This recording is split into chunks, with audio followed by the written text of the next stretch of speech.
Fellow FPL managers, guys, I have changed my mind on chip strategy yet again for the 800th time. So let's go see how my team is lining up for game week 26.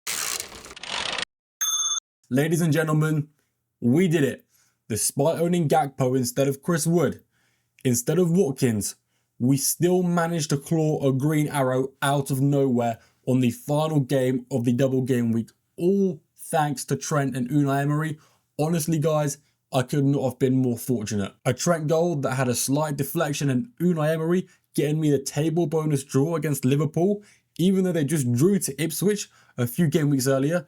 That is a huge win and I'm so grateful. I really did not think I was going to get a green arrow this game week. And even then, the green arrow was so tiny, like 1 point less, maybe 2 points less. I was going to end up on a red arrow, so it doesn't really matter that much. But seeing the colour green instead of red, it just makes me so much happier. So I'm very happy with how this game week went. I think I got quite unlucky in some ways, to be honest, you know. Keeping Gakpo for the 0-pointer, getting Mazraoui's 2-pointer off the bench. And Mazraoui has been in my team since game week 12 and he just doesn't play. I don't know why I keep him there, but you know, when I need him to get me a 2-pointer, he puts a shift in. So I've got to respect him in some way, don't I? As for the rest of the team, Mateta did a pretty good job. Gabriel did a pretty good job, and obviously Trent was world class. So overall, I'm pretty happy with how this game week went. I didn't think it was going to be this bad, to be honest. I was hoping for it to be a lot more, and it would have been if Gakpo played, if Unai Emery actually beat Ipswich. So on the whole, yeah, kind of good, kind of bad. I'm happy because it started bad and ended good. We started this game week at a measly 120k awful rank, and we finished it in the top 116k, a very prestigious milestone to reach in FPL. So let's go into my chip strategy and see what I am now doing. Guys, I keep bouncing between wildcard game week 31 and free hit game week 34, or free hit game week 29 and wildcard game week 34. And to be honest, with how my team is lining up, we'll talk about it a bit later, my team really suits the free hit game week 29 strategy. Despite it being the worst chip strategy, I have to do it because my team is just going to be, you know, dead without it. I'm going to have to take like 3 hits to survive game week 29 without the free hit. And I have all my chips left except the assistant manager. So how it's going to go, guys, we're going to save our free transfers going into game week 29. We don't really need to make any, depending on how Gakpo is, and I have to make a goalkeeper transfer this game week. Apart from that, I can hold my team the way it is because the Newcastle players, the Crystal Palace players, the Liverpool players, they are all really good to hold on to before game week 29 and after game week 29. The 2 game weeks leading up to game week 29 are amazing for my entire team. And if I wanted to do the alternate chip strategy and go with wildcard in game week 31, ignoring free hit 29, I'm going to have to get rid of all of these amazing players that I'm going to want to keep. We will then go in to double game week 32, most likely using the triple captainship on Isak, who has an insanely good fixture. Home to Man United and home to Crystal Palace. Guys, I see at least 20 points in this game, and I'm talking bare minimum. I'm hoping for, you know, around 26 to 30. That is very optimistic of me, let's be honest. It's going to need some luck, you know, like Salah triple captain has got, you know, some penalties. But that can happen, you know. Man United aren't exactly that good.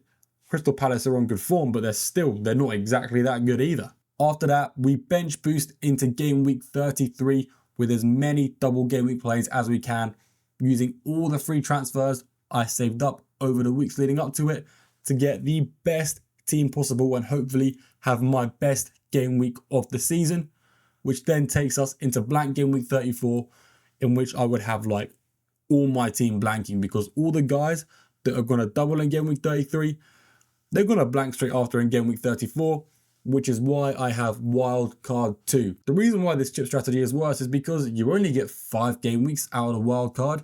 On top of that, I'm going to have to be, you know, very particular with my wild card to make sure I have a good game week 34 without actually disrupting my team for the rest of the season. I can't just ditch all the good players in the game just because they're blanking in 34. It's not really going to be an ideal week to wildcard, but it's the best thing for my team. So I'm going to have to do it. It's basically just a second free hit.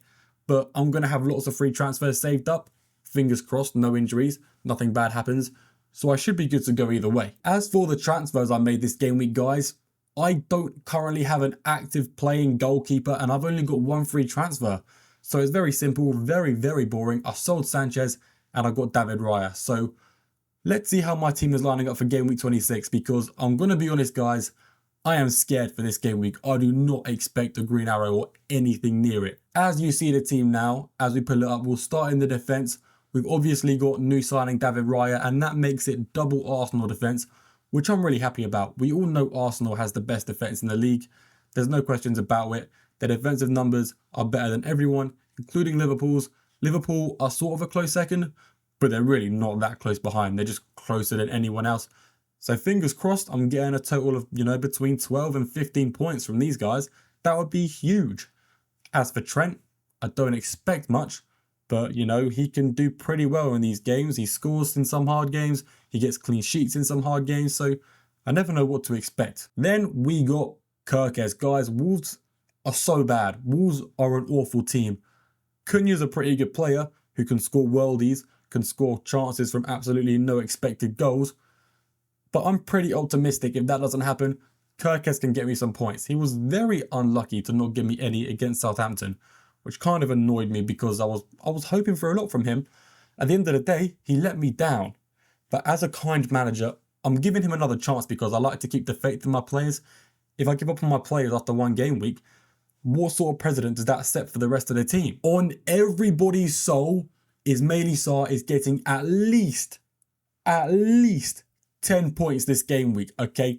Guaranteed. He's been blanking way too long for me, and it's been making me really sad, guys. I don't like it. But like I said, Crystal Palace players, good fixtures before game week 29, good fixtures after game week 29, 2 doubles in a row. I'm pretty sure that's the most likely scenario.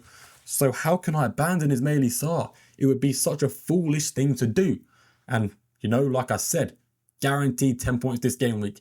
If you don't believe me, just wait until after they play, I've got a good feeling about this. Alongside him, we have Kluivert, who only got me 5 points against Southampton. It was alright, it was a return. But like I said, same with Kirkes, I wanted more because, well, they were against Southampton. I mean, come on, guys, it could do a little better for me. After that, we got Salah, who is not my captain, guys. I am taking a risk, I got the big balls. I'm the man with a plan. If you're confused as to why I didn't pick Salah captain, we'll get onto it in a little bit, but I did a whole video on who the best captain is in FPL. So if you're wondering why I'm making such a bold and brave, arguably stupid decision, go check that out. Maybe I can change your mind as well. After that, we got Palmer playing away to Aston Villa. I don't really expect much from him, despite him costing 10 million and being an amazing player. Chelsea just ain't on it at the moment. But you see, guys, we simply cannot sell Palmer because he plays home to Southampton and home to Leicester straight after this game week.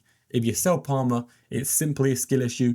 You're simply not good at the game. So make sure you hold on to him despite his terrible, terrible form. We end on the front three now, guys. And as you can tell, my captain is Isak.